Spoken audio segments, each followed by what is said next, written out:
question about malingering. Yes. And made reference to the MMPI-2.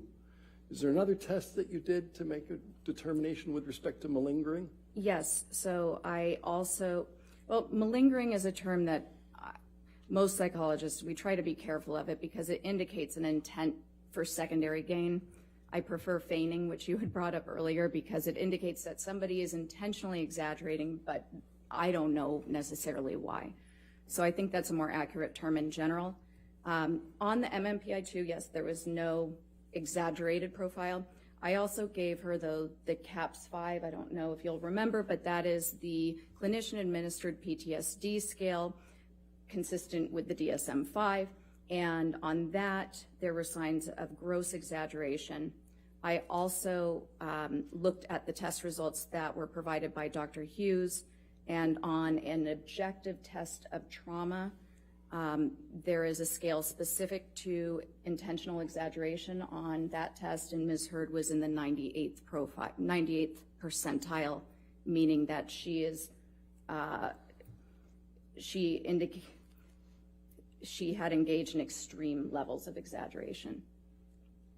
Thank you. You were asked about intimacy problems, relationship difficulties associated with IPV, and you then said that there were some key differences. Yes. What are those? So what you see when we're talking about the personality disorders is there is a very consistent pattern of the aggression, the violence, the irritability. First of all, it's escalated.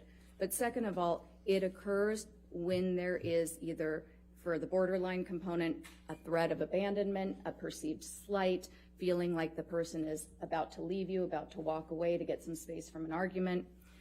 It also occurs to a more mild extent, but when there's a loss of attention and a need to manipulate to try to get that attention back.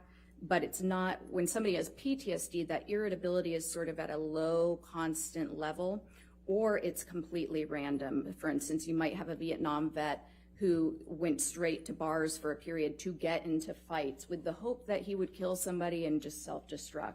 So it's a very different type of presentation. IPV, it might be more irritability, but that's actually less of a symptom for female IPV victims. Usually what you'll see is somatic symptoms, the depression, a lot of fearfulness and anxiety, but typically more complaints about somatic symptoms. Okay.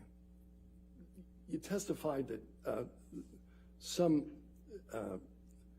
of the professionals involved in this case had to take their patient at her word. What did you mean by that? So when you're providing therapy, you're in a very different role than an examiner.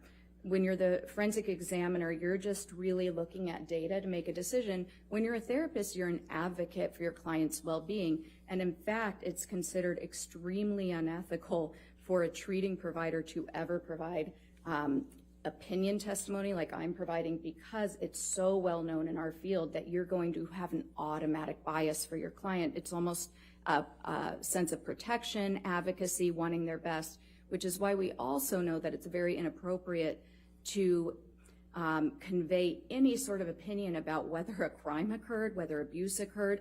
We can certainly believe our clients, we can support them in their therapy and take them at their word, but when giving opinions and consultations, we have to be very, very cautious and really only provide the facts. We would state things in terms of, my client did report this, I saw this, here was our treatment plan, here was the diagnosis.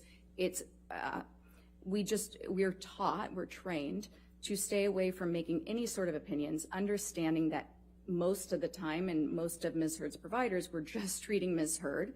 They had never so much as done an initial interview with Mr. Depp and gotten his whole life story or his symptoms or his side of any of it.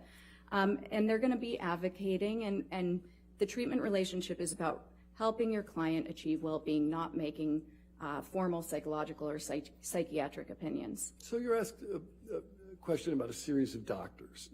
Dr. Cohen, treating physician? Yes, he was a psychologist. Yeah. Dr. Banks, treating physician? Dr. Banks, yes, treating psychiatrist. Dr. Anderson? Yes, treating psychologist. every one of them had to take Andrew heard his word, right? Yes. Excuse me. Oh, overruled on that. Thank you. No further questions. All right. Is this witness subject? Yes, sorry. Is this witness subject to recall? Yeah, for rebuttal. All right. Since you're subject to recall, Dr. Curry, please do not discuss your testimony with anybody, and please do not watch anything of this trial, okay? All right, Got thank it. you. Thank you. You can stay there for a moment. Okay. All right, ladies and gentlemen, we'll go ahead and take our afternoon recess for 15 minutes.